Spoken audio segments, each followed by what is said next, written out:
and talk a bit about my daughter. Honestly, 2 years ago, I wasn't even sure I'd have such an opportunity so soon. As Scott already indicated in his poem, there was a time when his sister said she had no need for a mister. December of 2012, we were driving together, and she asked one of those kinds of questions that stump a parent. What was the best year of your life? That's a pretty loaded question. The year I met Randall, the year we got married, the year I became a mother, the year she was born. I couldn't even pinpoint an entire year. I could come up with happy times, but did they last a year? I started to think I might have squandered my life. So rather than incriminate myself, I did what any self-respecting parent would do, and I threw the question right back at her. How about you? What was the best year of your life? Well, apparently it was 2016. She said, my life has been so great this year, I can't imagine it getting any better.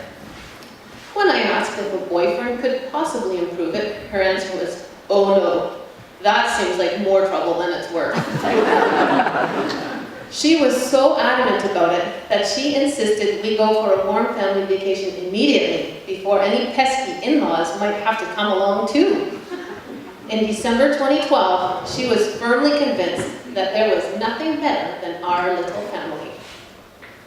Then in January 2017, she was busy curling her hair and putting on makeup as she prepared to go out with some boy. She suddenly had a newfound fascination with men's league hockey, and to her surprise, we learned there was a pretty cool family living in Greendale. Believe it or not, 2017 was shaping up to be even better than the year before. Her question about the best year of my life was definitely a tricky one. She was probably hoping I'd say it was the year that she was born. It was true. I'd always wanted a daughter. So you'd think her birth would be a dream come true. Unfortunately, one of my first thoughts when I looked at her was, oh, she's not as cute as Andrew.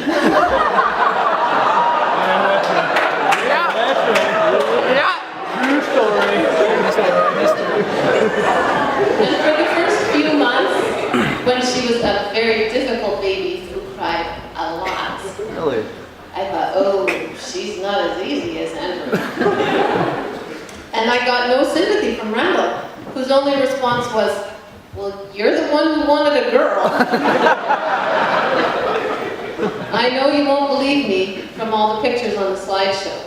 She was a trickster. When the camera came out, she was all smiles and sweetness.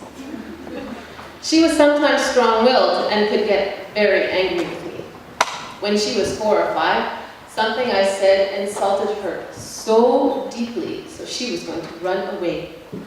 She took only the necessities in her Barbie backpack, her favorite book, a Ziploc bag of cookies, and her tattered blanket.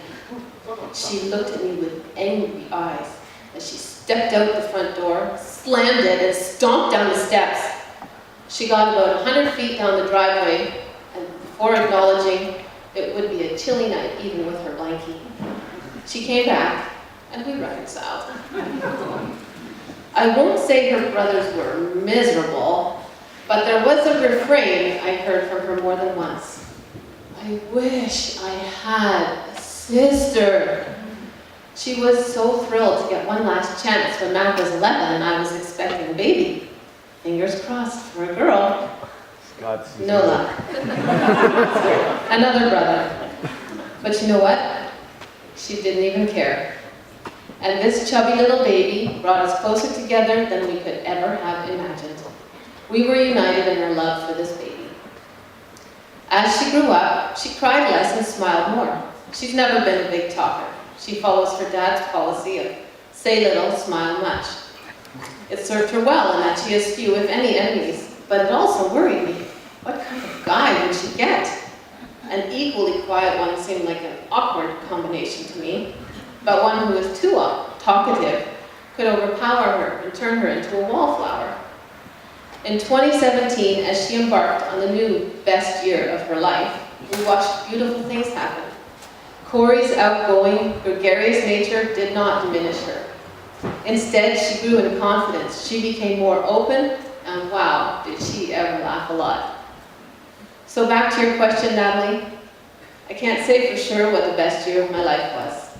There were many amazing times. Marrying your dad, becoming a mother, wonderful vacations with my family at the lake, wishing you and your brothers to profess their faith.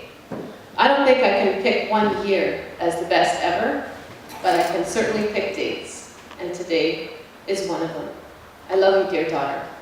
God bless you both.